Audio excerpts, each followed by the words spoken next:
لو قرآن T V کی طرف سے السلام علیکم ورحمۃ اللہ وبرکاتہ۔ نماز جنازہ کا طریقہ اور دعائیں۔ آپ کو آسان لفظوں میں یوں بتاتا ہوں، نماز جنازہ کی کل 4 تکبیریں ہیں۔ پہلی تکبیر کے بعد ہم نے اللہ تعالیٰ کی ثنا بیان کرنی ہے۔ دوسری تکبیر کے بعد ہم نے درود شریف پڑھنا ہے نبی پاک صلی اللہ علیہ وسلم پر۔ تیسری تکبیر کے بعد ہم نے اس حاضر جو میت موجود ہے اس کے لیے دعا مانگنی ہے، اور چوتھی تکبیر کے بعد ہم نے دونوں طرف سے سلام پھیر دینا ہے۔ اور ہر تکبیر کے بعد کیا پڑھنا ہے ملاحظہ فرمائیں۔ پہلی تکبیر کے بعد ثنا پڑھنی ہے جو ہم نماز میں پڑھتے ہیں۔ ہاں، اگر آپ کو وَتَعَالَى جَدُّكَ وَجَلَّ ثَنَاؤُكَ کا لفظ آتا ہے تو اسے ضرور شامل کریں، نہیں تو جو نماز میں آپ ثنا پڑھتے ہیں وہی پڑھ لیں۔ اور دوسری تکبیر کے بعد نماز والا ہی درود شریف پڑھیں، درود ابراہیمی۔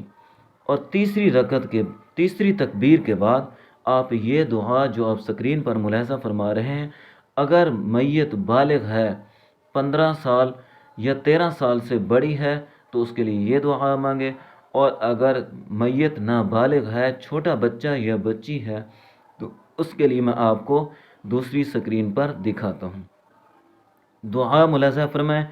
اللہم اغفر لحینا ومیتنا وشاہدینا وغائبینا وصغیرنا وکبیرنا وذکرنا وانثانا، اللہم من احییتہ منا فاحیہ علی الاسلام ومن توفیتہ منا فتوفہ علی الایمان۔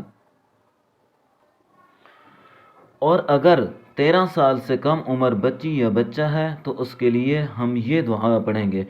اگر بچہ ہے تو اس کے لیے اللہم اجعلہ لنا فرطا واجعلہ لنا اجرا وذخرا واجعلہ لنا شافعا ومشفعا۔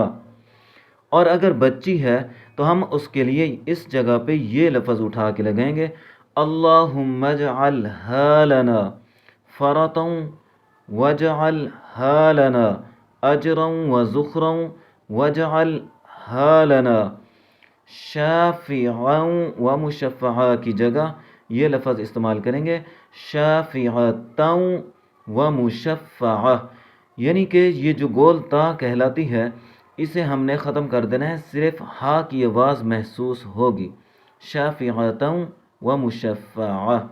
ویڈیو اچھی لگے تو اسے لائک کریں اور ہمارے یوٹیوب چینل لو قرآن ٹی وی کو ضرور سبسکرائب کریں۔